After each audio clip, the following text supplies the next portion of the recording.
Mm, ok, ¿pueden ver mi pantalla todos? Sí, sí. Perfecto. Bueno, hoy les vengo a compartir un poco sobre el estudio que estoy pues planeando. Tiene como título tentativo el análisis comparativo de la habilidad interpretativa del acto de habla petición por agentes sintéticos y humanos. Bueno, creo que aquí todos estamos un poco familiarizados con el término de modelos amplios de lenguaje. Fue pues un tema de interés aquí en el seminario el semestre pasado. Pero pues si no estamos tan familiarizados de qué son, frecuentemente se les conoce como inteligencia artificial o IA. Y pues en sí esos modelos son sistemas que son entrenados por algoritmos de aprendizaje profundo y son alimentados con cantidades inmensas de datos, de 45 a 1000 terabytes de información, con el propósito de generar contenido original. Este contenido puede ser ya sea audio, imágenes o texto. Y pues para el propósito de ese estudio, pues nomás se considerará pues el contenido textual que genera esos modelos amplios de lenguaje. Los modelos amplios de lenguaje pues han sido poco a poco integrándose a nuestro día a día en la sociedad. Con el simple hecho de abrir nuestro celular, abrir WhatsApp, ahí tenemos un modelo amplio de lenguaje presente, Meta AI. Todos conocemos ChatGPT, tal vez conocemos otros modelos como Claude, Gemini, igual en otras redes sociales está como Grok. Y pues poco a poco se ha ido como que ganando este lugar muy fijo en la sociedad. Ahora no nomás son para preguntarles un dato o información, sino que ya son figuras que se presentan en procesos como procesos de reclutamiento de trabajo, como terapia virtual, e incluso pues hay modelos que tienen la única función de ser un compañero para un humano, para ser un amigo. Y bueno, y si esos modelos están tan presentes en la sociedad, pues tenemos que considerar qué habilidad lingüística tienen esos modelos. Y específicamente, am, mi pregunta va un poco más a, pues, qué competencia pragmática tienen esos modelos, o más bien, ¿tienen competencia pragmática? Por ese término, pues podemos definir la competencia pragmática como la habilidad de usar el lenguaje pues de manera efectiva y apropiada en diferentes contextos sociales, considerando aspectos como la intención, el contexto, la interpretación del oyente. Y bueno, esa es una habilidad que ha sido muy ligada con pues el ser humano. Y la verdad podemos como que definir o resolver esta duda de una manera muy simple. ¿Pueden captar los modelos las intenciones del interlocutor? Creo que la respuesta, pues la verdad es muy sencilla. El modelo amplio de lenguaje al final es un sistema, es una máquina y por lo tanto, pues no puede leer esas intenciones. Pero llegamos a la pregunta, bueno, si no los puede leer, entonces, pues, ¿qué hace el modelo amplio de lenguaje? O sea, bien no tiene entonces competencia pragmática, pero tiene algo que se puede asemejar, que se puede aproximar, tiene entonces un sustituto, digamos, no se sabe, y pues esa es una área que se piensa investigar, pues en este estudio. Vamos al planteamiento. Pues a partir de la salida de los modelos amplios de lenguaje al mercado global, esos modelos se han vuelto tendencia en la investigación, no solamente en la lingüística, sino en las diversas áreas de estudio, pero específicamente en el área de la pragmática.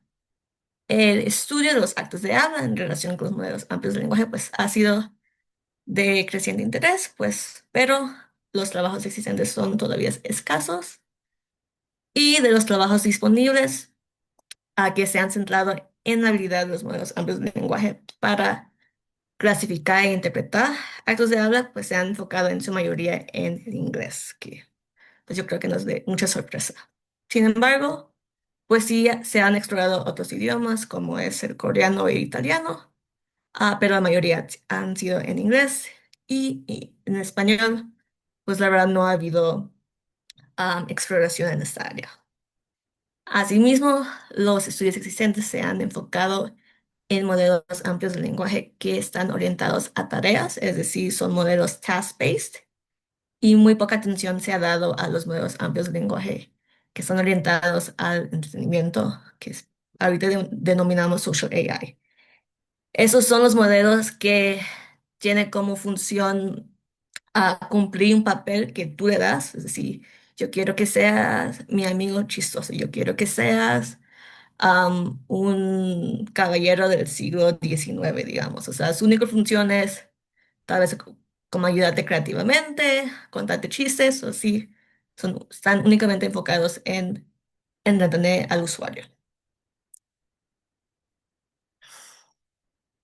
Yendo un poco más hacia la teoría, como sabemos, la teoría de los actos de habla fue postulada por Austin y posteriormente desarrollada por Searle, y denominamos acto de habla como el acto que se realiza al emitir un enunciado con un propósito comunicativo.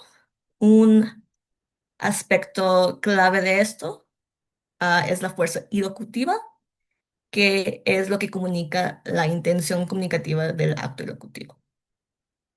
Para esto, se podemos dividir los actos de habla en tres tipos, de acuerdo a la relación que tiene la forma lingüística y la fuerza locutiva. Si existe una correspondencia directa entre la forma lingüística y la fuerza locutiva, se puede denominar directo.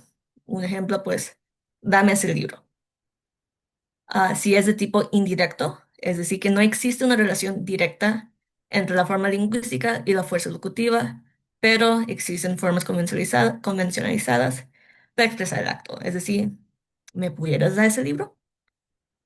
No convencionalizada, pues es decir, que no existe ninguna relación entre la forma lingüística y la fuerza locutiva. Su interpretación depende completamente de un proceso inferencial. Algo como que me hace falta ese libro, ese libro que tú tienes ahí.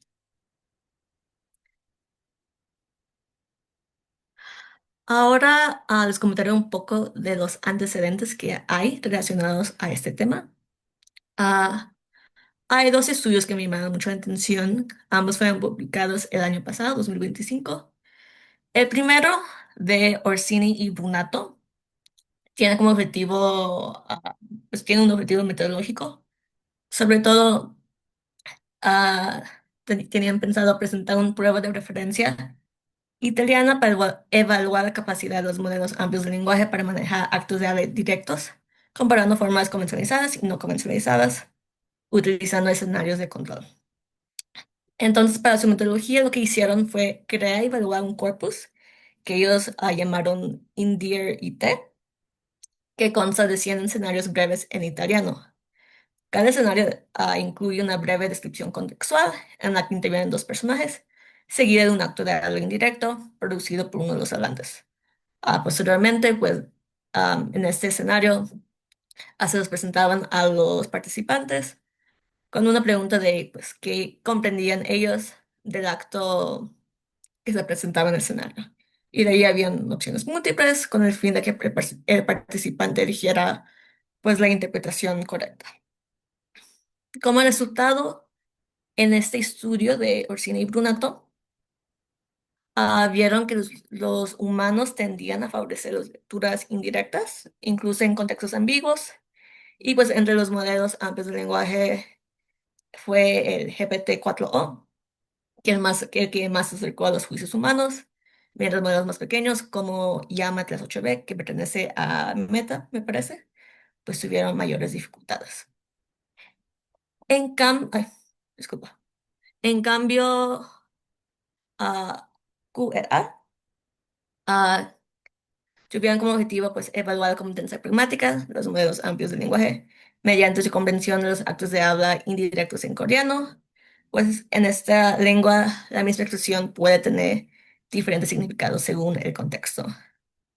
Tuvieron una metodología un poco parecida a de Orsini y Brunato, donde ellos desarrollaron un conjunto de datos de 240 ítems Cada ítem consiste en contexto y enunciado. Y se emplearon, en este caso, preguntas de opción múltiple y preguntas abiertas para, pues para describir la comprensión de los participantes en relación con estos ítems. Los modelos fueron sometidos a 3 rondas de evaluación para cada pregunta. En este caso, como los modelos tienen como que este aspecto de una veces como que cambian sus respuestas, pues para asegurar, como digamos, sus respuestas más concretas, digamos. Y en sus resultados, pues vimos que todos los modelos están por debajo del rendimiento humano y que fue Claude 3 Opus que el que más se destacó, tanto en respuestas, tanto en preguntas de opción múltiple y preguntas abiertas, y demostró un desempeño comparable al del humano. Ahora les compartiré mis preguntas de investigación. La primera, ¿de qué manera derivan los modelos amplios del lenguaje, la expresión de la fuerza locutiva, del acto de habla petición, de tipo directo, indirecto y no convencionalizado en comparación con hablantes humanos? Segunda, ¿cuál es la diferencia de las habilidades interpretativas de los modelos amplios del lenguaje orientados a tareas, es decir, task-based, en comparación con los modelos amplios del lenguaje orientados a entretenimiento, el social AI? En la interpretación de la fuerza locutiva del acto de habla petición de tipo directo, indirecto y no convencionalizado. Y tercero, la naturalidad del contexto influye en la interpretación de la fuerza locutiva del acto de habla petición de tipo directo, indirecto y no convencionalizado por parte de los modelos amplios del lenguaje en comparación con hablantes humanos. ¿Cuáles son mis predicciones para esto? Que son predicciones, digamos, bastante sencillas todavía. Primero, que los hablantes humanos tendrán un mejor desempeño en relación con su habilidad de interpretar el acto de habla petición de tipo directo, indirecto y no contextualizado en comparación con los modelos amplios de lenguaje. Y segundo, que los modelos amplios de lenguaje orientados a tarea pues tendrán un mejor desempeño en la interpretación de los actos de habla no convencionalizados en comparación con los modelos amplios de lenguaje orientados a entretenimiento. Ah, Mi estudio tendrá un enfoque experimental. Mis variables independientes serán, primero, pues el tipo de acto de habla. Ah, Ahorita estoy enfocándome en petición, claramente pues de tipo directo, indirecto y no comentalizado, con la distribución intrasujetos. Sin embargo, sí me gustaría explorar otro tipo de acto de habla, o sea, además de la petición, pero pues estoy todavía como que viendo esa parte todavía. Bueno, segundo, el contexto neutral y no neutral. ¿A qué me refiero con este término? Lo voy a explicar en un momento. Y mis participantes serán, pues como ya lo he mencionado, humanos y modelos amplios de lenguaje, es decir, los agentes sintéticos. Se espera obtener 30 participantes que son hablantes nativos del español. Y para los modelos amplios de lenguaje orientados a tareas, se viene trabajando con ChatGPT, DeepSeek y Claude. Y para los modelos amplios de lenguaje orientados a entretenimiento, ahorita se considera Character AI, Replica y Meta AI Studio. Y su distribución será entre sujetos. Mi variable dependiente será, pues, principalmente la habilidad interpretativa de los participantes, es decir, de la habilidad interpretativa del modelo amplio de lenguaje y de los humanos. Y ahora les explicaré un poco el procedimiento para recabar datos. Pues explicaré esta parte del contexto. Bueno, aquí vemos un ejemplo del instrumento preliminar que se está considerando. Primero, ¿qué hará el participante? Le hará el contexto, que aquí vemos. Tu mejor amigo te visita por la noche y se sienta en tu cocina. Te cuenta que estuvo toda la noche estudiando para un examen. Entonces dice, sírveme un café. Aquí se considera el contexto neutral, ya que no hay una, digamos, una señal algo que nos indique específicamente que esta persona, o sea, está buscando café. O sea, lo único que nos indica esto directamente es el acto de habla, que en este caso es directo. Posteriormente, se le pregunta al participante, ¿qué harías en esta situación? A, le sirves una taza de café. B, le preguntas cuántas horas estuvo estudiando. El segundo reactivo es, pues digamos, casi similar. La diferencia es, en este caso, nuestro contexto sigue siendo igual, sigue siendo un contexto neutral. Tu mejor amigo te visita por la mañana y se sienta en tu cocina. Te cuenta que estuvo toda la noche estudiando para un examen. Entonces te dice, ¿podría servirme un café? Un acto de habla indirecto. Seguido por la misma pregunta, ¿qué harías en esta situación? Y las mismas opciones.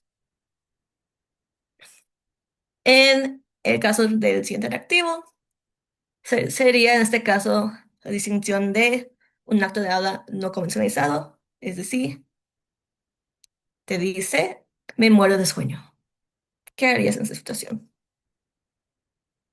Y en el reactivo 4, que es nuestro ejemplo de reactivo no neutral, digo, del contexto no neutral, tenemos el siguiente contexto. Tu mejor amigo te visita por la mañana y se sienta en tu cocina. Te cuenta que estuvo toda la noche estudiando para un examen. Voltea a ver tu cafetera, recién puesta, y lo mira fijamente. Te dice, sirve un café. ¿Cuál es la diferencia? En este caso tenemos nuestra pista atencional. Voltea a ver tu cafetera recién puesta y lo mira fijamente. ¿Será que la adición de esta pista influye entonces en la habilidad de interpretar el, el acto de habla, el modelo? Pues espero que sí, pero pues es parte del estudio. Veremos cómo influye este contexto no neutral y neutral, pues, en la habilidad interpretativa de los modelos amplios de lenguaje. Y bueno, por mi parte sería todo. Muchas gracias. Gracias, Liz.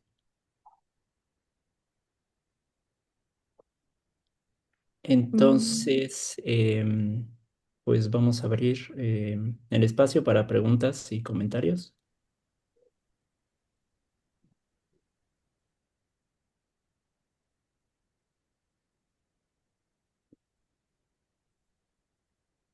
Sí, Tere, adelante. Estaba viendo tus ejemplos de contextos neutrales y no neutrales y tus opciones que das. No sé si has contemplado la posibilidad de, por ejemplo, ¿qué harías? Le sirves una taza, le preguntas cuántas horas, le dices que se la sirva él o ella. O sea, por ejemplo, a mí el ejemplo de sirve una taza no me parece una petición directa, me parece una orden, más bien, pero no sé si estás haciendo una distinción entre peticiones y órdenes. eh, por lo menos en el español de México, a lo mejor es un poco fuerte la estructura, pero no sé. Y en las anteriores, en las neutrales, en la que llamas neutral, este, si tienes, le sirves una taza de café, podría la persona, se me ocurrió que puede contestar las dos, o sea, puede servirle una taza de café y al mismo tiempo preguntarle cuántas horas estuvo estudiando. Lo uno no excluye lo otro. Entonces, no son opción, o sea, no necesariamente me parece que sean opciones.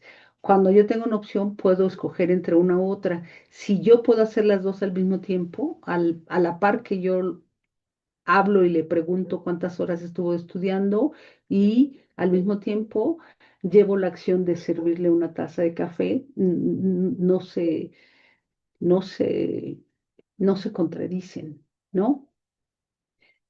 Y en el caso del que es indirecto, en el ejemplo del indirecto, donde podría servirme un café, no veo por qué es indirecto. O sea, no entiendo por qué sería indirecto, porque la pregunta para mí sí es ahí sí es una petición, podría servir una taza de café, pero no veo por qué sería una petición indirecta, si directamente le estás planteando la pregunta. O sea, eh, a lo mejor indirecto es, o sea, sin hacerle la pregunta a la persona, indirecto sería, o sea, podría tomarme 10 tazas de café ahorita. O sea, y entonces la otra persona entiende la indirecta de que a lo mejor agradecería que le ofreciera una taza de café. O sea, para mí podría servir un café, es una petición directa. La otra de sírveme un café, no sé si es una petición o es una orden, me suena como orden. Y bueno, la observación sobre las opciones, ¿no? O sea, que puedes, que no se contradicen entre sí. Y en cuanto a tus predicciones, o sea, no sé si eso es una predicción. Cuando uno plantea una predicción, o sea, tú, no sé si puedes regresar a la parte donde tienes las predicciones, ahí, este, o sea, para mí una predicción es algo que uno espera que espera que pueda suceder. O no. O sea, dado lo que conoce y entiende del fenómeno y dado cómo plantea, preside, predice que va a suceder tal cosa. Yo no sé si esto es un hecho y no una predicción. ¿Sí me explico? Sí, sí, soy. O sea, no sé si, ente- o sea, yo no sé si yo predeciría que los hablantes humanos tendrán un mejor desempeño. La pregunta que yo me haría, pero bueno, ese es un sesgo personal que yo tengo. Yo no sé si podemos comparar el comportamiento humano con el comportamiento de los modelos amplios de lenguaje, porque yo no sé si entienden, o sea, si interpretan un acto de habla de petición. Genuinamente no sé si entienden o sea, si interpretan un acto de habla, sino lo que están haciendo, están comparando contra sus bases de datos y saben cuál sería en esas bases de datos, cuál sería una respuesta, este, probable. Pero la pregunta es si eso es interpretación de un acto de habla, per se.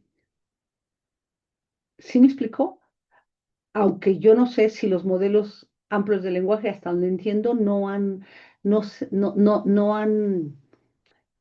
sus diseños siguen siendo, o sea, siguen siendo de tal suerte que no saben nada en el sentido humano. ¿Sí me explico? Sino que son grandes sistemas almacenados por información de cómo se comportan los humanos, cómo contestan, cómo responden. Y si yo asumo que a la hora de que la palabra es como copian, no sé, sí, como copian la conducta humana, eso podríamos denominarle una interpretación de un acto de habla. Pero bueno, eso seguramente va más allá de lo que tú te estás planteando en la tesis y estás partiendo del supuesto que efectivamente un modelo puede interpretar un acto de habla como si tuviera características similares a las de un ser humano, que según yo no las tiene, pero bueno, esa es otra discusión aparte. No sé si tienes algún comentario o si ya me callo. No, muchas gracias por sus comentarios. La verdad, sí, sí apunté. Aquí tengo. Y sí, sí los tomaré en cuenta. Creo que sí, efectivamente, como que me estoy basando en ese supuesto de que bien, de que los modelos sí interpretan, aunque bien como dice, como que entonces, ¿cómo definimos interpretar? ¿Cómo definimos comprender? Pues sí, creo que eso ya es como que una discusión más filosófica, digamos. Pero bueno, muchas Ok, gracias. de nada. Gracias, Tere. No, de ¿Alguien nada. más?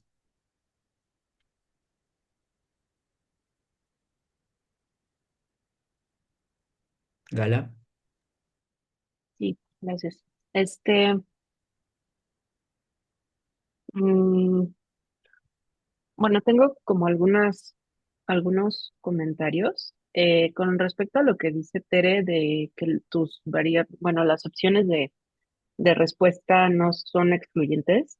Creo que tiene razón y eso a lo mejor lo podrías solucionar en la pregunta misma. O sea, se me ocurre algo como si tuvieras que elegir entre A y B, ¿cuál sería la acción que harías, por ejemplo, ¿no?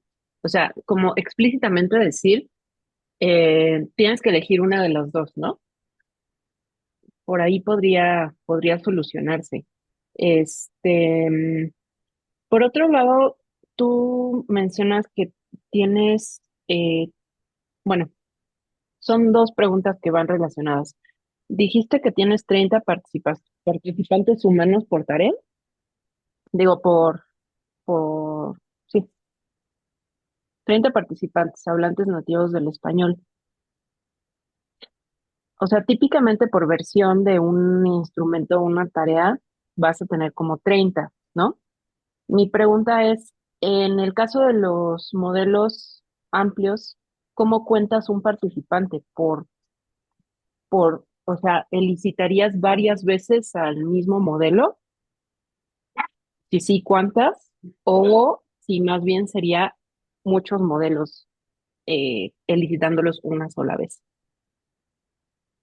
Mm, Creo que ese aspecto no lo he considerado a fondo. Hasta ahorita sí lo había considerado como un poco como un modelo es un participante. Creo que sí, acaso como que tal vez que repitiera varias rondas. Am, pero sí, hasta ahorita sí lo había como que concebido. Sí, yo creo que, o sea, habría que ver cómo lo han hecho en otros estudios, porque creo que esto es importante, o sea, porque si tienes, no sé, supongamos 10 modelos y les haces la tarea una sola vez a cada modelo, este, pues vas a tener pocos datos en realidad. Es- Ay, perdón, es que déjenme quitar el-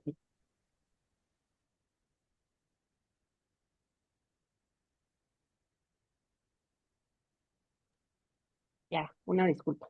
Entonces, creo que es algo que se tiene que pensar. Y por otro lado, igual relacionado con el número de participantes, en realidad no son 30 participantes porque tú estás planteando dos variables independientes, con una con dos niveles, o sea, el tipo de contexto, y bueno, variables independientes en términos de los cruces de los reactivos, ¿no? De cómo va a ser el reactivo, además de los participantes. Eso es aparte, pero tienes dos contextos y tres tipos de acto de habla. Eso te da una tabla de 3 por 2, que quiere decir que tienes 6 condiciones diferentes por reactivo. Eso quiere Ujú. decir que necesitas 6 tareas diferentes, 6 versiones de la tarea diferente. Y eso multiplica 6 por 30, ya son muchos. Este, y lo que estaba pensando, escuchando lo que dice Tere, o sea, el acto directo, o sea, entiendo que es directo porque es la forma gramatical que es un imperativo que va con la fuerza ilocutiva, ¿no? Que es una petición de una acción. Em, y la indirecta es la forma no es congruente con la acción porque es una pregunta, ¿no?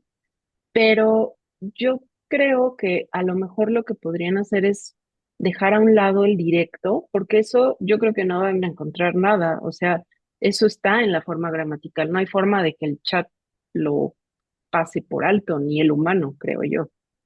Entonces, a lo mejor podría ser que se concentren más bien y además también lo que dice Tere, ¿no? O sea, al menos en México, decir sírveme un café es muy fuerte. Eso ya raya en, ¿es una petición o es una orden? Hay una diferencia entre orden y petición, ¿no? A lo mejor, o sea, lo que sí creo que puede ser una pregunta es ¿qué hacen los modelos con la parte de los actos no convencionalizados? O sea, ahí es donde está la pregunta real, creo yo. Justo. Entonces, quizá podría ayudar si votan los directos y se quedan con indirectos y los otros, y eso ya te da nada más o sea, un cruce de 2 por 2, que son nada más 4 versiones de la tarea. Este, bueno, eso, era eso, nada más. Perdón, ¿puedo interrumpir? Adelante, Tere. O sea, si son, o sea, yo primero pensaría que tendrías que necesitar por lo menos 35 participantes, porque si desechas, 30 es un límite muy estrecho para cuestiones de tipo estadístico. Pero por otro lado, y ya se me olvidó, ah, lo que es importante es cuántos reactivos o cuántos reactivos estás pensando diseñar, porque ahí es donde, como dicen, ¿cómo dicen? La marrana tuerce el rabo o algo así, ¿verdad? Y eso no le pasaría a un hablante, pero probablemente a un modelo sí. Entonces, es importante pensar en el número de reactivos totales. Por ejemplo, yo estaría de acuerdo con Gala para quitar lo que llaman directo y el indirecto lo llamaría directo, que podría servir una taza de café, punto, y el no convencionalizado, y yo creo que ahí es donde pudieras encontrar cosas interesantes que podrían demostrar que no hay manera que un modelo interprete una petición, ¿no? Y eh, hasta donde yo sé, los modelos amplios de lenguaje, los autores asumen que no es un participante, sino es el número de veces, o sea, qué tan sistemático es en sus respuestas a una tarea específica. Y eso que reflejaría, o sea, reflejaría que se comporta como los seres humanos porque son bases de datos recabadas de millones y millones de hablantes. Entonces, decir que un modelo sería el equivalente a un hablante sería, en principio, un poco absurdo, porque en realidad no es un hablante, no sería el equivalente a un hablante, sino sería el equivalente a tener una base de datos eh, infinita de miles y miles y miles de millones de hablantes, para decirlo de una manera. ¿No? Pero lo que importa con el modelo, o sea, sí, yo escogería, Lisette, por lo menos 3 modelos, no más, 3 modelos, pero sí me concentraría en actos o peticiones no convencionalizadas, y sí pensaría mucho en que el número de reactivos tendría que ser lo suficientemente alto, de tal suerte que efectivamente empujes al modelo, y cosa que en principio no pasaría con el ser humano, simple y sencillamente porque lo único que podría pasar con el ser humano es que se canse de la tarea, pero no que no entienda la petición y que sea incapaz de no interpretar, por ejemplo. Pero bueno, casi casi que los humanos son tus sujetos control y tu sujeto experimental es el modelo o los modelos. Pero bueno, ya me callo. Muchas gracias. Gracias, Tere. ¿Alguien más? ¿No? Bueno, entonces si no hay más comentarios, una vez más, gracias, Liz. Y entonces vamos a pasar a la siguiente presentación. Natalia, ¿sí? ¿Puedes presentar? Sí, muy bien. También necesito, no, ya tengo permiso para compartir. Voy a compartir mi pantalla también. Solo necesito un momento. Mm,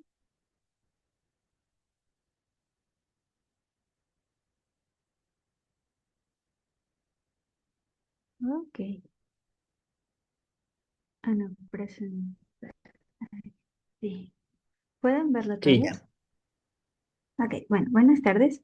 Mi nombre es Natalia Domínguez y yo pretendo hacer este proyecto. Se trata de la identificación de la agentividad en construcciones de voz media por aprendientes de español como lengua extranjera o como segunda lengua. Y bueno, aquí tengo un índice, voy a presentar un poco el tema, el planteamiento del problema, las preguntas de investigación, la hipótesis, los objetivos. Añadí un apartado también de antecedentes, marco teórico y metodología. Y bueno, en primer lugar, la voz media en español y en las lenguas en general combina una baja agentividad y cambios de estado que se conceptualizan como algo espontáneo. Entonces, bueno, yo soy profesora de español y para los aprendientes de español como lengua extranjera, estas estructuras suelen ser interpretadas de forma ambigua, especialmente cuando el crítico C no se asocia propiamente a un agente explícito. Por ejemplo, al principio, en los primeros niveles, es común aprender las formas como me visto, me peino, me baño, pero conforme pasa el tiempo, ellos a veces empiezan a escuchar que alguien puede decir me caí o también muchas veces podríamos decir me enojé con mi amigo. Entonces, ese tipo de expresiones generan bastante confusión a veces y en los manuales de español no siempre están explicados o se hace hasta un nivel más avanzado o es muy breve el tiempo que se le da, explican casi todos los usos en una unidad y no se les vuelve a dar seguimiento. Entonces, esto suele ser uno de los problemas con los que nos enfrentamos con mucha frecuencia cuando enseñamos español. Y bueno, me parece que comprender cómo los aprendientes identifican e interpretan la agentividad en estas construcciones es fundamental también para entender sus procesos cognitivos y cómo eso se relaciona con su aprendizaje y adquisición del español, y también para mejorar la enseñanza de estas estructuras. Mm, El planteamiento del problema es, pues, el siguiente. Tenemos que la voz media en español carece de un equivalente directo en muchas L1 de los estudiantes, principalmente en inglés, porque hay otras lenguas que sí lo presentan, por ejemplo, el francés o el italiano, y hay lenguas donde sí hacen la diferencia cuando hay un agente o cuando no, como es el caso del ruso. Ellos utilizan dos sufijos diferentes para indicar si la acción fue voluntaria o no. Pero también no está claro si los aprendientes identifican la agentividad en nuestras estructuras y hay poca evidencia empírica sobre cómo los aprendientes de español interpretan específicamente la voz media y su baja agentividad. Las preguntas de investigación que surgieron a partir de este planteamiento tienen relación con la identificación de agentividad, la comprensión semántica y el desarrollo en el aprendizaje.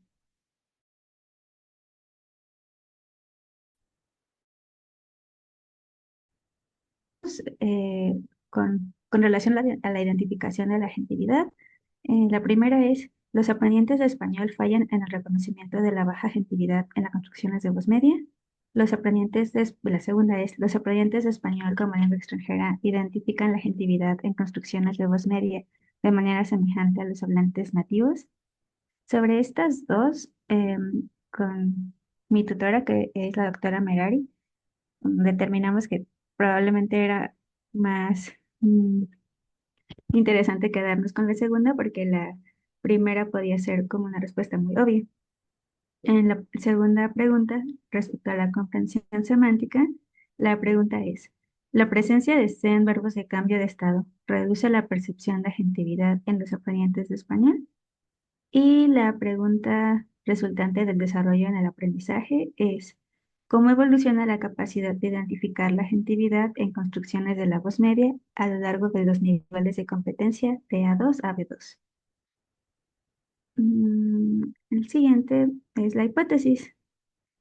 Tenemos que en construcciones medias, como la puerta se abrió, los aprendientes tenderán a inferir un agente externo con mayor frecuencia que los nativos. Y la segunda hipótesis es que los aprendientes de nivel intermedio identificarán en mayor medida la baja agentividad en construcciones de la voz media en comparación con aprendientes de menor nivel, aunque no de la misma forma que los nativos.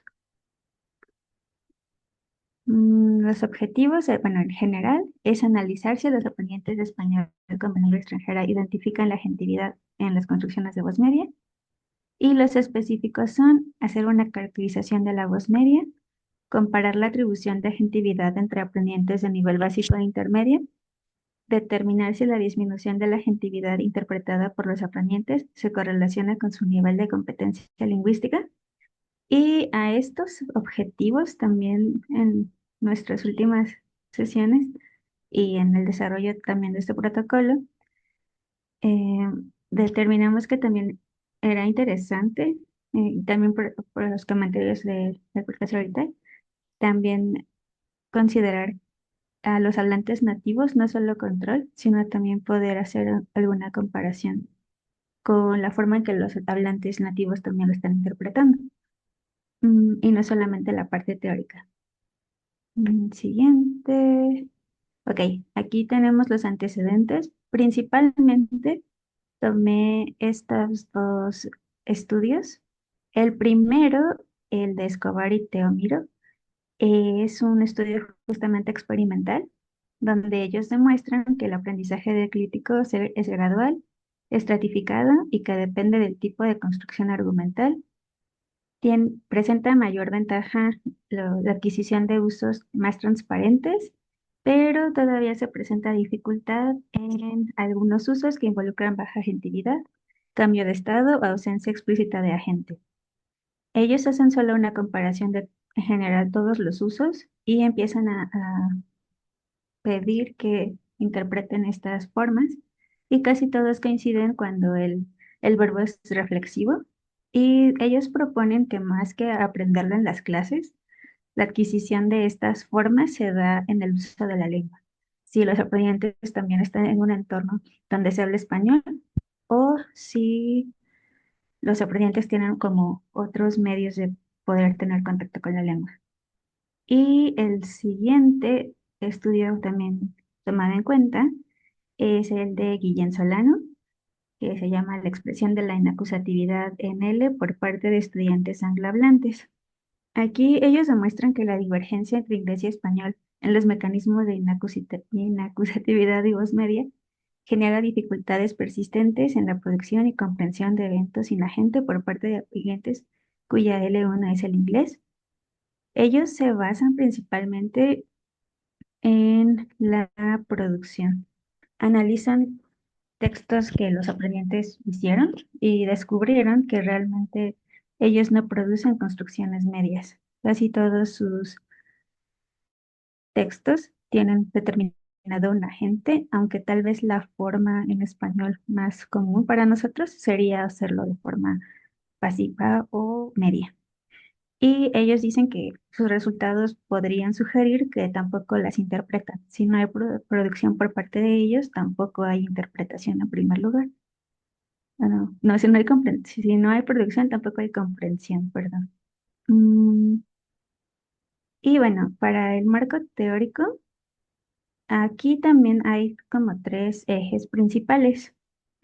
Primero sería los problemas conceptuales del crítico C, y para esto hemos tomado en cuenta a Maldonado, la teoría de protorroles de Doughty para determinar las características del agente paciente y la teoría de transitividad de Hopper y Thompson.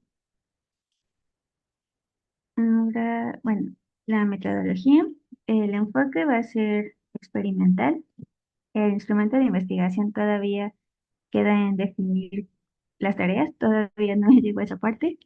pero entre los participantes habrá tres grupos, uno de hablantes nativos, que en primer lugar se consideraba como grupo de control, pero que ahí también vemos si eso va a cambiar, y otro de aprendientes intermedios de español y otro de aprendientes básicos. Bueno, no básico, básico, sino tal vez a partir de A2, y también de intermedio de B1, B2. Y bueno, las variables independientes son el tipo de construcción y el nivel de competencia, y las dependientes son la interpretación de agentividad y tiempo de respuesta.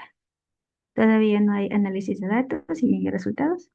Estamos ahorita en la fase de seleccionar. A partir de la definición y caracterización de la voz media, tengo que seleccionar verbos que puedan funcionar para crear las tareas experimentales y comenzar con ese diseño. Y bueno, aquí hay algunas referencias, que son las que usé para elaborar este anteproyecto. Y también en la clase de metodología de la investigación y en la clase también de sintaxis, empecé a consultar la bibliografía que se presenta aquí, como Doughty y Maldonado. Y eso es todo. Ay, no sé si hay algún comentario. Voy a, Gracias, sí, Natalia. Ay, perdón. sí, Sí, voy a nomás dejar de déjame compartir. agradecerte. Gracias. Y ahora sí, abrimos el espacio para comentarios o preguntas.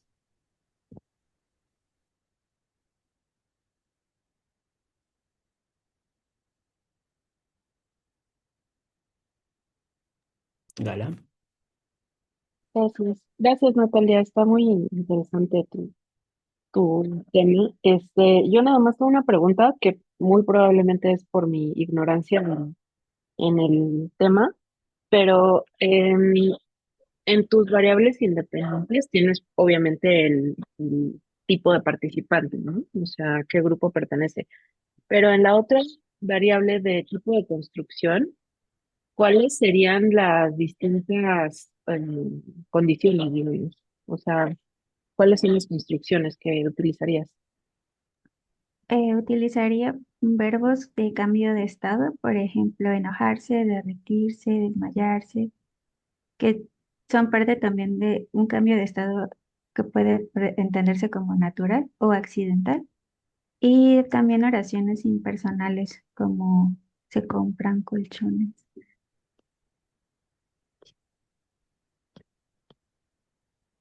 Ah, y otras también que son reflexivas.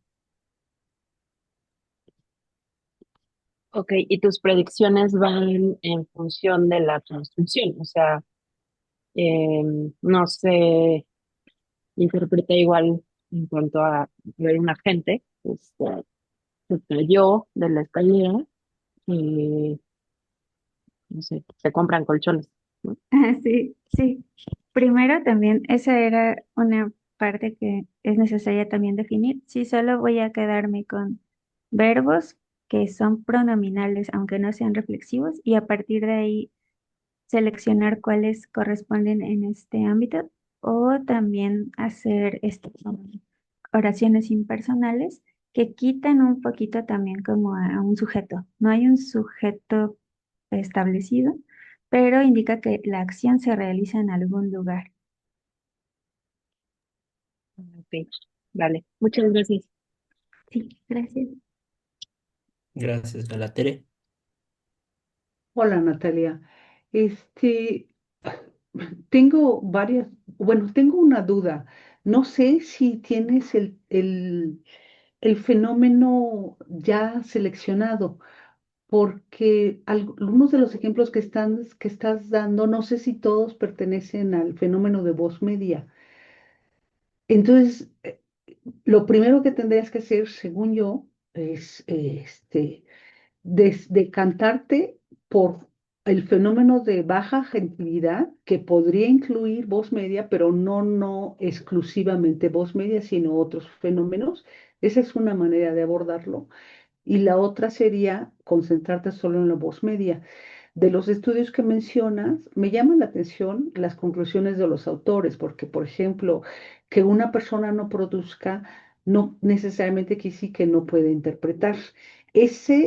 O sea, puede ser que en ese estudio se sostenga esa conclusión, pero en general se sabe y se sabe en la literatura, en la adquisición de primeras, segundas y todas las lenguas que puede existir la interpretación sin la producción, o sea, que puede existir la comprensión perfectamente sin la producción. Entonces, o sea, no sé, o sea, ese es un detalle, pero habría que checar con cuidado los autores, porque me parece que dan un brinco conceptual que no sé si se sostiene, pero no los conozco y a lo mejor sí tienen evidencia para afirmar eso.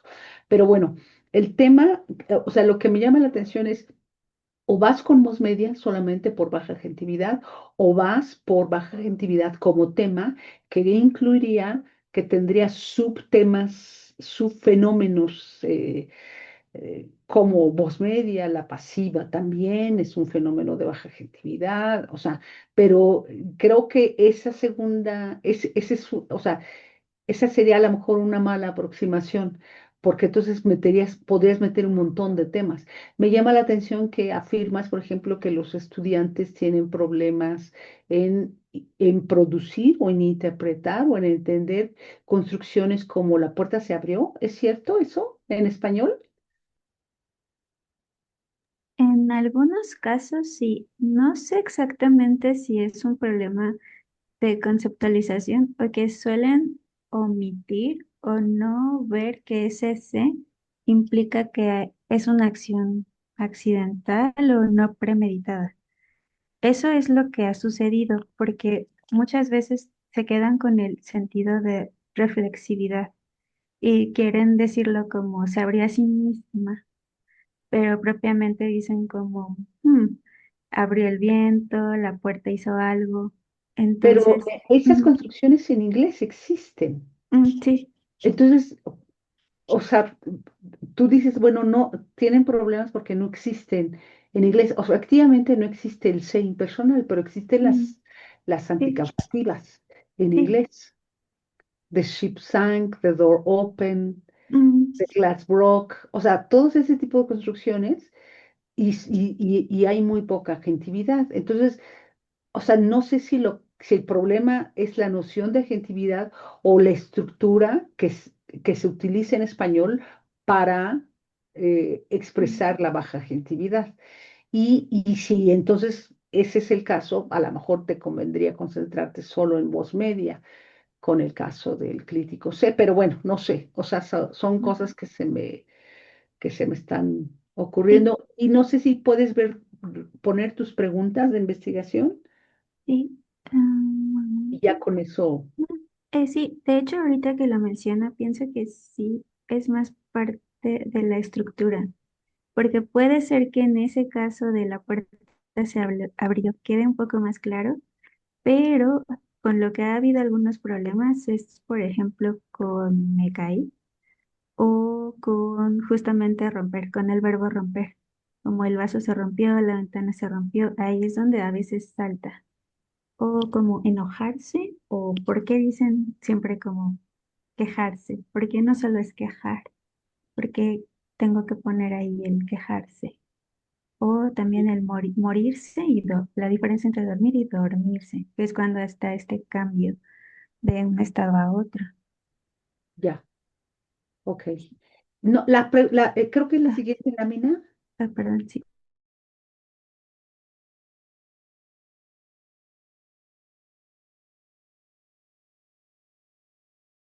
No. me pasé. Aquí está, sí. Los aprendientes fallan en el reconocimiento de la baja agentividad. O sea, yo no sé si fallan en comprender la baja agentividad o es un problema de tipo solamente sintáctico, estructural, que no entienden qué es lo que está haciendo ese crítico en esas estructuras. Pero bueno, no sé. Em,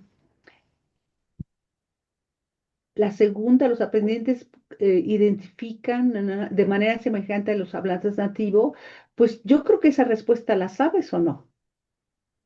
creo que un poquito le puedo intuir, Si sí. la sabes, entonces no es una pregunta genuina de investigación. Sí, O sea, en principio, por los niveles que estás pensando, pues no lo saben, no lo hacen de la manera semejante a los hablantes nativos. Entonces, yo haría una pregunta más, no seria, sino más una pregunta en la cual de verdad no conozca la respuesta, ¿no? Y en el caso de la tercera parte del desarrollo, ¿cómo evoluciona la capacidad de identificación? Estás dando por sentado que evoluciona, ¿verdad? En todo caso, sería mejor que preguntas, sí, esa parte. ¿evoluciona y en qué Ujú, medida? sí, porque Para saber, porque- para preguntarte genuinamente si hay cambios o no hay cambios sí, y en qué medida se pueden observar esos cambios, ¿no? Pero bueno, sí, en fin, eso sería todo. sí, Muchas gracias. solo eso, porque creo que aquí también tal vez en la parte de comprensión semántica podría ser justamente una pregunta sobre sintaxis o semántica, o sea, ¿dónde está verdaderamente esta confusión? Y tal Ah, vez en la tercera, en teoría debería haber una evolución porque ahí es cuando empiezan a estudiarse. A partir de esa transición, por ejemplo, en B1 comienzan a mostrar algunos usos y lo que es interesante es ver qué tan aprendible puede ser ese sentido para poder interpretarlo tal vez en una situación fuera del libro de texto que tienen en el momento. sí, pero en el momento en que ellos les enseñan, no es el momento en el que ocurre la Mm, adquisición. O sea, no son procesos automáticos. Entonces, no importa que estén en ese nivel. Por eso mi pregunta sería que hicieras una pregunta más genuina. ¿Evoluciona la capacidad y en qué medida? mm, ok. Pero bueno, eh, eso ya lo verás si lo valoraras. Sí, gracias. No de nada. Gracias, Tere. ¿Alguien tiene alguna otra pregunta o comentario? ¿No? Bueno, mientras se les ocurre, yo sí tengo. Eh, sí, yo estoy de acuerdo con Tere en que son como dos preguntas distintas, ¿no? Una que es como más sintáctica, es decir, si más bien los aprendientes no saben qué está haciendo ahí SC. Y la otra pregunta es como si más semántica, ¿no? Es más bien que están interpretando con algunas de estas construcciones. Em, pero ahorita que exponías me estaba yo preguntando, como hablante nativo de español, ¿no? ¿Qué interpreto yo? Y creo que eso también debería ser una pregunta que te tendrías que hacer, ¿no? Em, por ejemplo, en este ejemplo que has estado diciendo de la puerta se abrió, dices como que hay baja agentividad, pero luego también dijiste que, o predecías que, a ver si no me equivoqué, corrígeme, que una interpretación puede ser que haya un agente externo, o sea, que entonces habría como dos maneras posibles de interpretar la puerta se abrió. Una es como que alguien que no sé abrió la puerta y la otra es que la puerta se abrió como solita o a sí misma, ¿no? Sí, sí. Y eso es lo que, o sea, y según tú, ¿qué interpretamos La los puerta que se sí, abrió, pero por causa del viento o algo, pero nunca interpretamos que se abrió solita solita? porque no tiene rasgos humanos. Ok. Y entonces siempre hay algo externo. Sí, había, revisé, un momento, aquí, ahí, justamente con ese sentido, porque no es completamente una acción que ocurrió espontáneamente, sino que aquí está como, para que haya un sentido de agentividad, tiene que haya una participación volitiva, haya una percepción del cambio y tiene que haber como algo que genere ese cambio, aunque no sea voluntario, hay siempre algo externo que no tiene justamente volición, pero que causa el cambio. en ese caso el viento. Es como algo que podemos entender nosotros, pero a veces en la construcción no es tan transparente. Ok, ¿y tú crees entonces que los aprendientes más bien interpretan como que alguien abrió la puerta? Sí, En un como, momento puede ser, y en otro, creo que si ven la imagen o la acción físicamente o gráficamente, estaría mejor entendido, porque suele recurrirse mucho a imágenes o videos para eh, que puedan tener el significado de la acción que quieres decir. sí. O sea, bueno, todo esto porque yo creo que, o sea, la pregunta también va sobre los nativohablantes, ¿no? O sea, también habría que ver exactamente qué estamos interpretando, ¿no? Cuando utilizamos ese tipo de construcciones, ¿no? Sí, creo que hay como una baja agentividad y también como un distanciamiento, ¿no? No sé, cuando dices, por ejemplo, el florero se cayó en un contexto donde no te quieres hacer responsable, como que pues se cayó, ¿no? Pero por ejemplo, eso no pasa con otras construcciones como la otra que dijiste. Yo creo que por eso te lo decía Tere, como se compran colchones,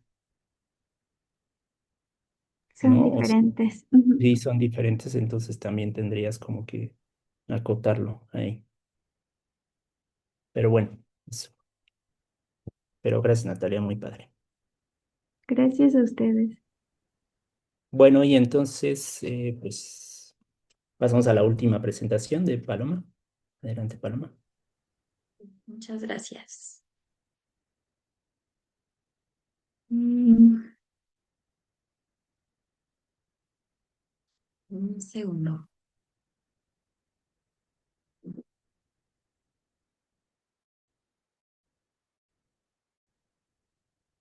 No sé si ya se ve. Sí, ya.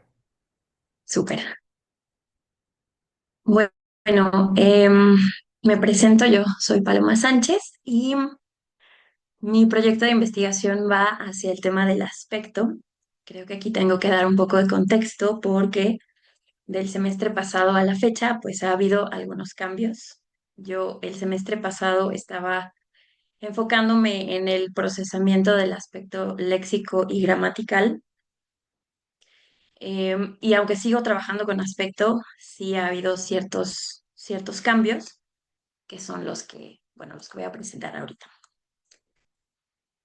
De lo que voy a hablar es, bueno, una pequeña introducción, cuál es el planteamiento del problema, las preguntas de investigación, los objetivos, el marco teórico y un poco de la descripción del estudio y de la metodología, porque la realidad es que no he llegado hasta allá aún. Y bueno, el contexto general o la razón por la cual me interesa este tema es básicamente yo soy profesora de inglés y pues obviamente la adquisición de segundas lenguas es de mi interés, creo que tiene relevancia. Y después de muchos años de dar clase, me parece que entender el proceso cognitivo y lingüístico que ocurre al adquirir una segunda lengua es importante. Y obviamente la conceptualización de eventos es clave para comprender la adquisición del sistema verbal. Hablando ya de una forma un poco más específica, obviamente el aspecto verbal es uno de los elementos más complejos del inglés como lengua 2. De hecho, el pequeño cambio que hubo de mi anteproyecto de investigación es justamente porque para mí estaba resultando muy complejo esta distinción que debemos hacer entre aspect y tense. Y bueno, pues obviamente para los alumnos es muy complejo también. En cuanto a los hispanohablantes, el problema no es solo la gramática, sino el conflicto entre el significado o el aspecto léxico y la forma gramatical. Y bueno, también me gustaría ver, porque es algo que he visto en mis salones de clases, cómo es que el español como lengua uno puede interferir en la comprensión y en la producción de los estudiantes. Y,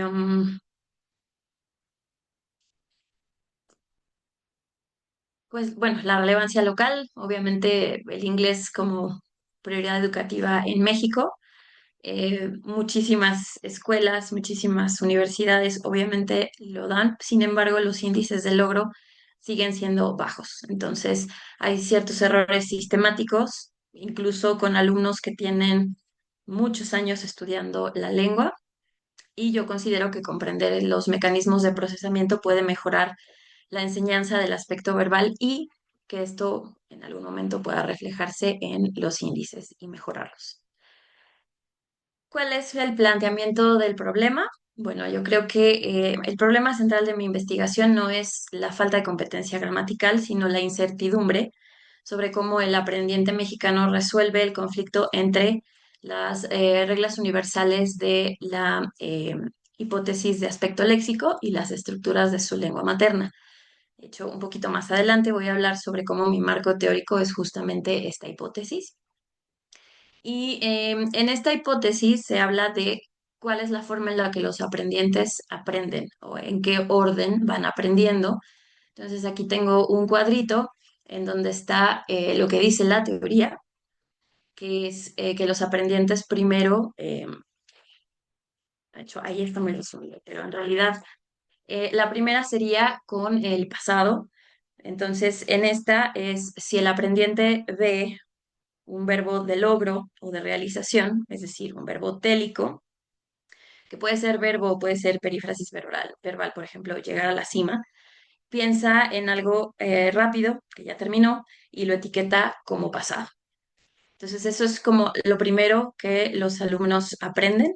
Yo estoy analizando aprendientes mexicanos que están aprendiendo inglés. Y en ese sentido, eso es lo primero que ellos aprenden.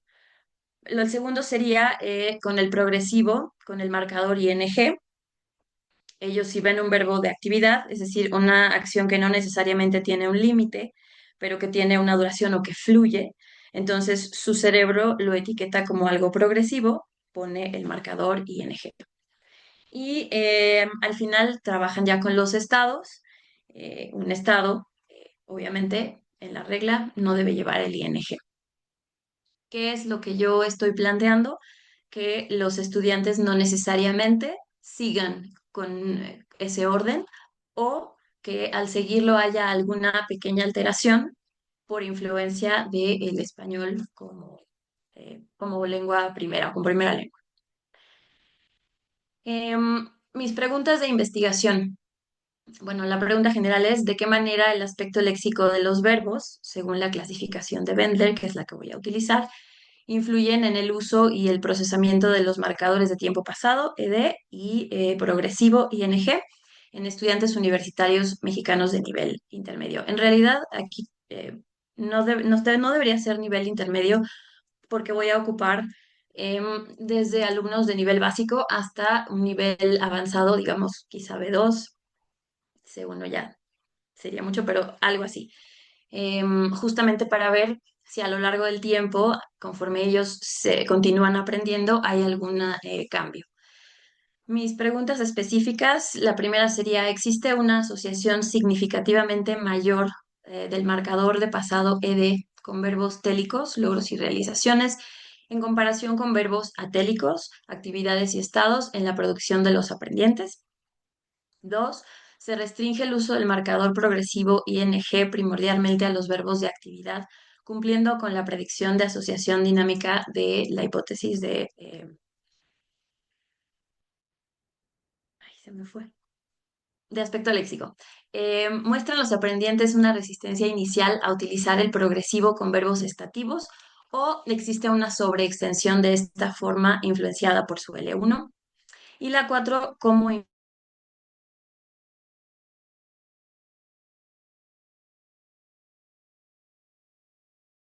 influye el sistema de aspecto del español que suele usado como I am needing o I am understanding. Em, ¿Cuáles son mis objetivos? Bueno, el objetivo general sería evaluar la validez de la hipótesis del aspecto léxico en la producción o procesamiento de estudiantes universitarios mexicanos de inglés, analizando la correlación entre las categorías de Bendler y el uso morfológico de pasado y progresivo, y analizar la influencia del aspecto léxico en la interpretación de oraciones por aprendientes mexicanos de inglés. Objetivo específico, estos objetivos irán a cada uno de los pasos que la hipótesis sugiere o de las predicciones que la hipótesis sugiere. La primera es verificar si en aprendientes mexicanos de niveles iniciales el marcador pasado, ED, se asocia predominantemente con verbos télicos, es decir, de logros y realizaciones. Después sería analizar si en estos mismos aprendientes de niveles iniciales el marcador progresivo ING se restringe inicialmente a verbos de actividad. El tercero sería identificar casos de sobreextensión del progresivo a verbos estativos y determinar si esto es una desviación de la hipótesis causada por una transferencia del español. Y por último, determinar si el impacto de la transferencia del español en la sobreextensión del progresivo hacia verbos estativos persiste o se corrige conforme el estudiante aumenta su exposición al inglés. Por eso es que mis sujetos de estudio deberán ser alumnos de diferentes grados para que quienes ya tengan un nivel más elevado puedan ayudarme a determinar el objetivo número 4.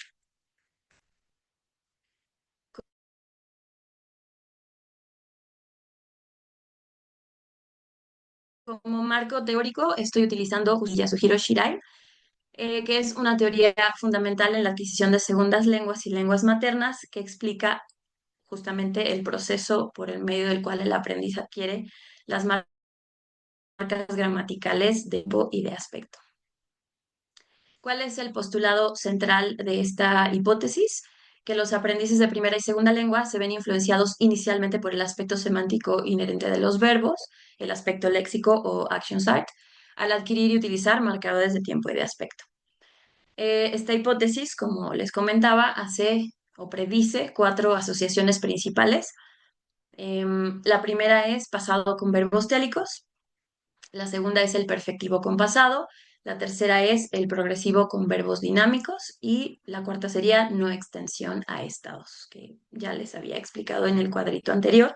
En realidad, lo que yo estoy intentando con esta investigación es, uno, darme cuenta si efectivamente los pasos se cumplen, si no se cumplen, ver cuál de ellos no se cumplen o si no se cumple el orden en el que la hipótesis los presenta.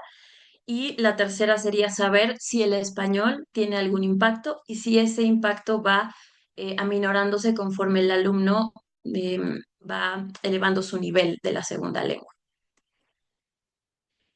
Mi tipo de estudio pues es cuantitativo con diseño experimental. La verdad es que no hemos afinado esta parte porque no hemos llegado aquí, justamente por el cambio que hicimos del semestre pasado a este. Pero lo que sí está claro es que deben ser 30 o más participantes adultos mexicanos entre 18 y 24, estudiantes de licenciatura y deberán tener un nivel de inglés que vaya de A2 a B2. Los instrumentos, pues lo que he hablado con mi tutora, que es la doctora Merari, es que deberán ser tareas de juicios, no hemos ahondado obviamente en más, pero obviamente pues el procedimiento tendrá que ser un consentimiento informado, hacer un entrenamiento con ejemplos, la tarea será en computadora y se registrará de forma automática la respuesta por tiempos y por exactitud. Entonces, eso es básicamente mi proyecto. Eh, Sé que estuvo un poco rápido, pero pues traté de resumirlo lo mejor que pude. Muchas gracias. No te preocupes, Paloma, gracias a ti.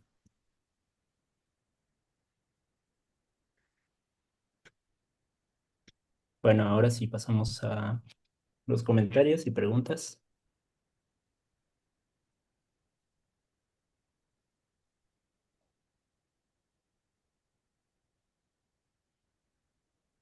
¿Alguien?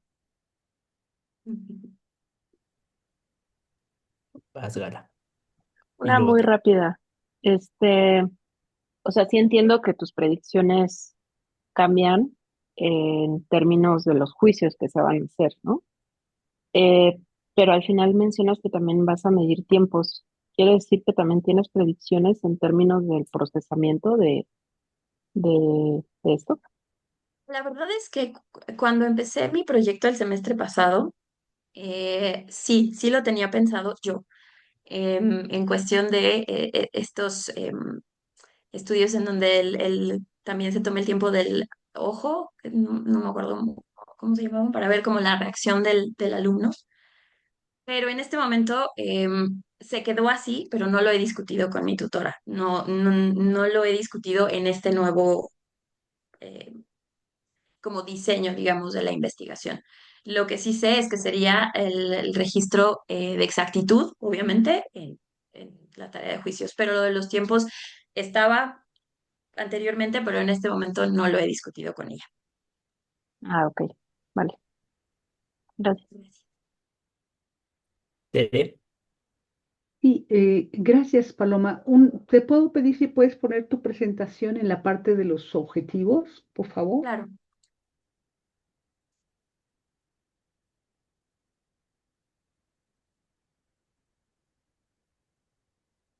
Mm,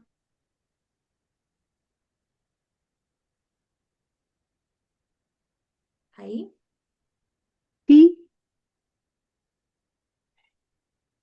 no, yo no sé si me perdí o no entendí o qué pasó, pero, por ejemplo, tú dices el objetivo específico uno, verificar si en aprendices mexicanos de niveles iniciales el marcador de pasado se asocia predominantemente con verbos télicos de logros y realizaciones. O sea, ¿te refieres a que los hablantes usen o acepten el uso del pasado simple solo con verbos télicos? No solo con verbos télicos, en realidad a lo que me refiero es a que ellos, y tal vez Bueno, no no existen está los explícito. verbos télicos en realidad, pero verbos que tienen una Sí, marca de telicidad, pero en fin. exacto, sí. En realidad a lo que me refiero es a lo que quiero verificar es si su o lo primero que ellos hacen es asociar el marcador ED a logros y realizaciones únicamente. O sea, un hablante nativo del español que está aprendiendo inglés como segunda lengua ya Ujú. internalizó un sistema lingüístico y por lo tanto internalizó la noción, o sea, tienen internalizado la noción del pasado. Me llama la atención que esta internalización de noción del pasado, por ejemplo, sea restrictiva para cualquier otra lengua. O sea, En- como si en otras lenguas los hablantes solamente usaran el pasado. No sé si me explico. O sea, a lo mejor suena absurdo lo que estoy diciendo, pero, o sea, yo me imagino aprendiendo, por ejemplo, alemán como tercera o cuarta lengua. Y nunca me pasaría por la cabeza que el pasado en alemán, este, solamente se puede con ciertos verbos. en O realidad sea, aquí, puedo yo no saber cómo funciona ujú, sintácticamente o cómo son las derivaciones del pasado en alemán, o sea, cosas de ese podría no saberlo, pero, pero conceptualmente no pensaría en restricciones. O sea, no sé, o sea, o no entiendo la hipótesis o no entiendo los objetivos. O sea, a lo mejor están bien y yo no los entiendo, ¿no? no entiendo. Y creo que aquí en realidad obviamente no hay un proceso, no sé cómo llamarlo, ¿no? Racional en el alumno al decir, estoy aprendiendo Sí, esto para estos verbos, pero sí. sí lo que creo es que lo primero que hace el estudiante, o lo que la hipótesis dice es, lo primero que hace un estudiante es relacionar el pasado con verbos con telicidad, es decir, con logros y realizaciones. No lo hace tan rápido o no liga el pasado tan rápido a verbos como know. Es más rápido que el estudiante utilice o ligue el pasado a they climbed, they played, que a otro tipo de verbos. En realidad la hipótesis va hacia cuáles son los primeros que de forma rápida conectan con el marcador ED. Y los primeros que conectan de forma más rápida, o eso es lo que la hipótesis quiere comprobar, son los verbos ligados a logros y realizaciones más que a otro tipo de verbos. Conectan, por conectar entiendes usar, comprender, producir, ¿qué es lo que entiendes? Lo que yo entiendo por conectar es usar, y quizá no está bien utilizada la palabra O conectar, sea, pero ellos producir, utilizan y producen producen. más rápido, exacto, primero con esos verbos que entienden que tienen un cierto final. Entonces, acción pasada, final, encapsulada, lo entienden o lo conectan con los verbos de logro y de realización. Ok, bien. Supongo entonces que lo mismo pasaré para el objetivo 2. O sea, lo que quieres ver es analizar la producción, ¿no? Ujú, Pero es si lo vas a correcto. hacer con tareas de juicios, pues eso sería como comprensión y no con producción, ¿no? Sí. Entonces, cómo le harías para, o sea, cómo le harías realmente para poder probar la hipótesis? Porque la hipótesis, si entiendo bien, tiene que ver con producción. Sí, y probablemente ahí tenga que cambiar. La realidad, doctora, es que no he llegado a la metodología con mi tutora. Hemos estado más en la construcción del marco teórico y de los objetivos, Ok, pero efectivamente tiene razón. Si lo que yo quiero probar es la producción, no me sirve de nada un cuestionario que va a medir. em,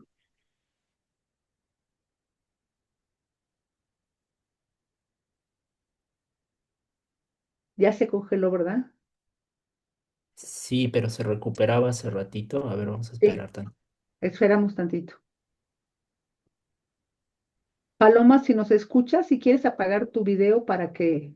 Ay, sí, No, perdón, ya. los perdí. Sí, ya No, volví. ¿Me ¿ya escuchan? volviste? Ah, ok, Sí, ya. ok. El objetivo 3, Ujú. dices una transferencia del español. Los ejemplos del español que decías que serían ejemplos de transferencia, ¿puedes repetir uno de los ejemplos? Sí, claro. En este caso de la sobreextensión, está, por ejemplo, nosotros en español podemos utilizar en vez de decir te entiendo, decir sí, te estoy entendiendo. En vez de decir me encanta el libro, decir me está encantando el libro. Entonces tenemos esa capacidad de sobreextender. ¿Puede suceder en el inglés? Sí, sí puede suceder, existe. De hecho, por ahí leí del fenómeno McDonald's con el I am loving it. Sin embargo, gramaticalmente, en inglés académico y formal, los verbos estativos como love, como know, como understand, por definición no tienen un aspecto progresivo. Pero Nosotros en el la español, oración I am loving it es perfectamente gramaticable en inglés, ¿o no? sí, sí es gramatical, existe, y de hecho, obviamente el inglés de la parte académica y formal de sus reglas, pues también está evolucionando como todo lenguaje. Sin embargo, académicamente, formalmente, los verbos estativos no tienen un aspecto progresivo.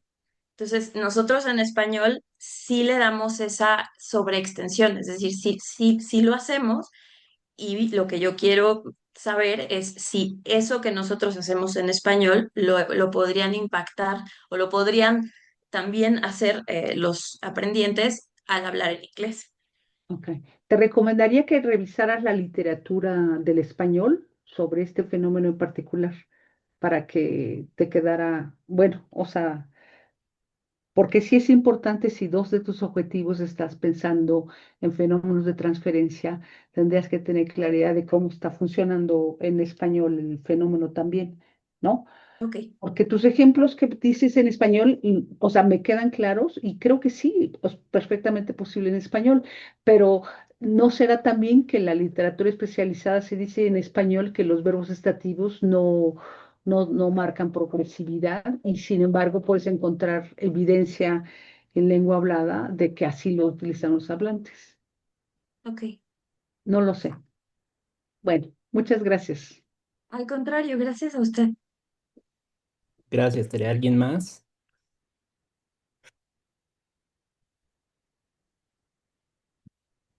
¿No?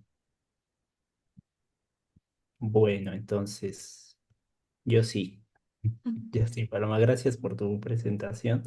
Sí, también te iba a señalar un poco lo que te señaló Tere, porque sí hablaste como de producción en varias partes de la presentación, pero eh, sí que tengas claro, ¿no? O sea, ¿qué vas a medir? Porque Ujú, yo sé que el instrumento todavía no está construido, pero sí pensar bien, ¿no? Que ujú. si es producción, sí necesitas un instrumento de producción, ¿no? Y si no, pues sí hablar simplemente de interpretación, Operación.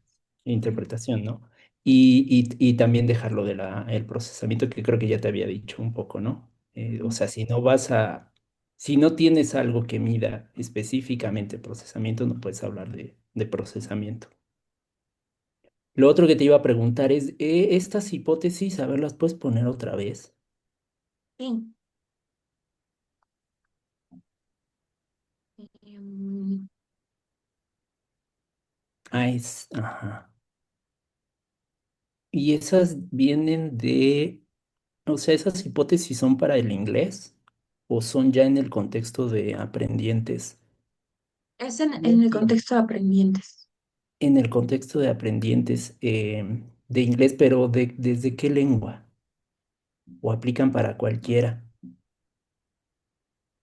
Bueno, en realidad yo le ¿O di, o no? sea, yo la busqué y no, o sea, la verdad es que no he buscado si está estructurada para un idioma u otro. He leído varios artículos en donde la utilizan con aprendientes primera lengua inglés y segunda lengua japonés o chino. Y también leí un artículo que la aplica de aprendientes de español a inglés. Entonces, por eso Sí, es es que que yo consideraba que es como una hipótesis que se puede aterrizar dependiendo de si los tiempos tienen ciertas similitudes en los perfectivos e imperfectivos, me parece.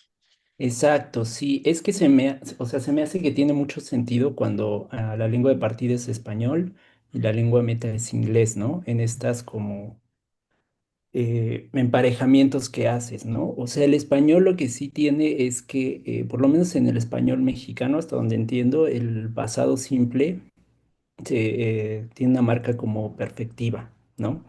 Pero además tiene su contraparte y tiene una contraparte gramatical que es el imperfectivo, que sí se gramaticaliza, ¿no? Entonces tenemos el imperfectivo. Pero el inglés no.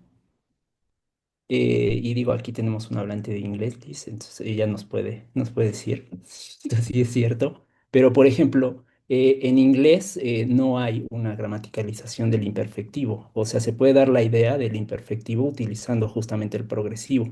Pero el progresivo no es lo mismo que el imperfectivo. Ujú. Y entonces, como no hay esta relación de uno a uno, sí hay duda y sí hay estudios, ¿no? De hecho, estudios experimentales que ponen a prueba esta hipótesis, por ejemplo, si el pasado simple en inglés te lleva a una interpretación perfectiva o no. Y de hecho revisamos ya en otro contexto, pero aquí en este seminario, un estudio con rastreo de mirada. Si quieres te lo puedo pasar después.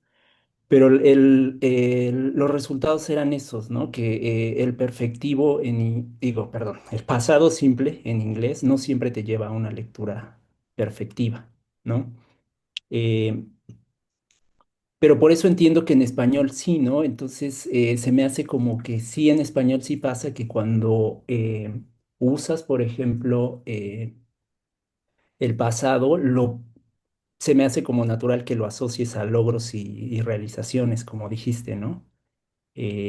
Entonces, por eso me estaba preguntando también si no será un fenómeno que tenga que ver con transferencia.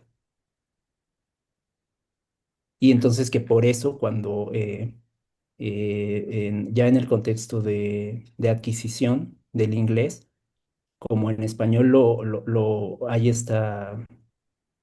o sea, esta asociación entre algo que acabó y que se expresa en pasado simple, pues sí lo pongas con logros y realizaciones muy naturalmente, ¿no? Y que eso lo pases al inglés en las primeras etapas de adquisición. No sé, o sea, Ok. puedes como pensar en esto, ¿no? Ujú. Y ya. Muchas gracias. Sí. ¿Alguien más?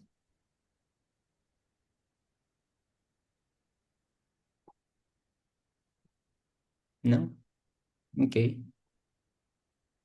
Bueno, pues muchas gracias otra vez a las tres, Liz, Natalia y Paloma, por sus presentaciones. Y entonces les